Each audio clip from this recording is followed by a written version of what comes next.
मेरी स्कूलिंग जो है वो यवतमाल महाराष्ट्र से ही हुई है। प्राइमरी मेरी जो है वो मुजफ्फरनगर की जिला परिषद स्कूल से कंप्लीट हुई है। उसके बाद हाई स्कूल मैंने गवर्नमेंट कॉलेज से अपनी कंप्लीट की है। ग्रेजुएशन जो है वो मैंने पुणे के आसम कैंपस से अपनी कंप्लीट की है, BSc मैथमेटिक्स। 12th के बाद ही मैंने ये डिसाइड कर लिया था कि मुझे UPSC करनी है।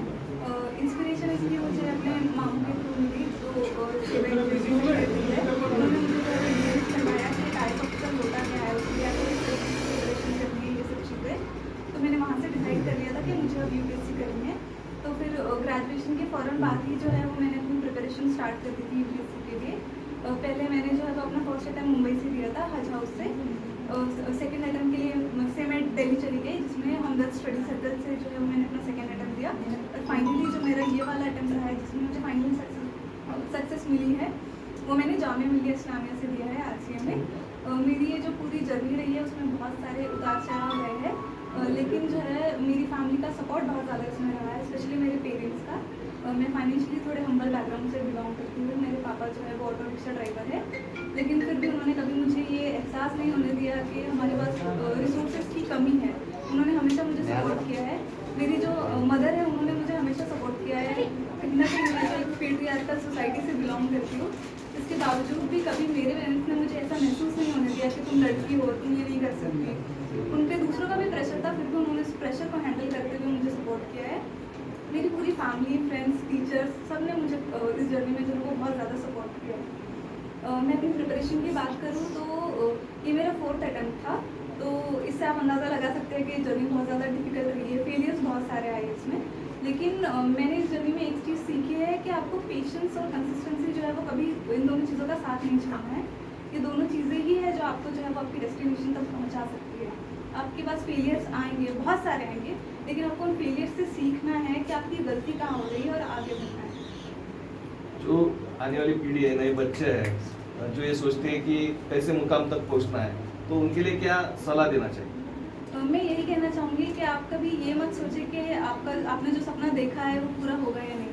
कभी कभार ऐसा होता है कि हमारे पास जो है वो बहुत सारे बैरियर्स होते हैं। कभी फाइनेंशियली जो है वो हम अच्छे स्ट्रॉन्ग बैकग्राउंड से बिलोंग नहीं करते, तो हम सोचते हैं हम कर नहीं पाएंगे, लेकिन कहीं ना कहीं से आपको सपोर्ट मिल ही जाता है। अगर मैं अपना एग्जांपल दूँ तो जो सेवा NGO है उसके थ्रू जो है वो मुझे बहुत फाइनेंशियली सपोर्ट मिला है।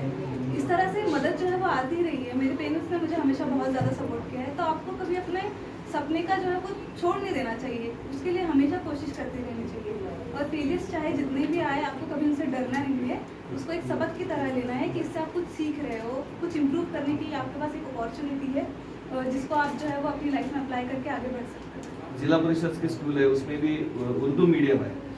ऐसी परिस्थिति में हमेशा लोग सोचते हैं कि बड़े स्कूल होना चाहिए, अंग्रेजी में पढ़ना चाहिए, तो क्या लगता है इसमें? ये मेरे हिसाब से ये बिल्कुल एक तरह का मिथ है। ऐसे कुछ नहीं होता है। अगर आप खुद हार्ड वर्किंग हो, अगर आप में उतना जज्बा है कि आपको अपनी लाइफ में कुछ करना है, तो आप कैसे भी हालात में जो है वो आगे बढ़ जाते हो। और स्कूल हमेशा से एक बहुत इंपॉर्टेंट पार्ट होता है आपकी लाइफ में कुछ सीखने के लिए। आपने खुद में वो जज्बा होना चाहिए कि आप उस अपॉर्चुनिटी को एक्सप्लॉइट कर पाए और उससे सीख पाए। अभी IAS तो आप बन गए हो, लेकिन क्या आगे करना चाहेंगे सोसाइटी के लिए? ये तो बस एक फर्स्ट स्टेप है, एक तरह से मीन्स है ये कुछ हासिल करने के लिए, कुछ पाने के लिए। तो ये एक तरह से मेरे लिए मीन्स है कि मैं सोसाइटी को सर्व कर सकूँ, सोसाइटी में जो अंडर प्रिविलेज सेक्शन है उनके लिए कुछ कर सकूँ, स्पेशली गर्ल्स के लिए, क्योंकि मैं रिलेट कर सकती हूँ कि एक लड़की के लिए कितना मुश्किल होता है आगे बढ़ना और कुछ अचीव करना। तो मैं कोशिश करूँगी कि मैं एजुकेशन और हेल्थ केयर जो है उस पर ज़्यादा अपना फोकस करूँ और सोसाइटी के लिए कुछ कर पाऊँ।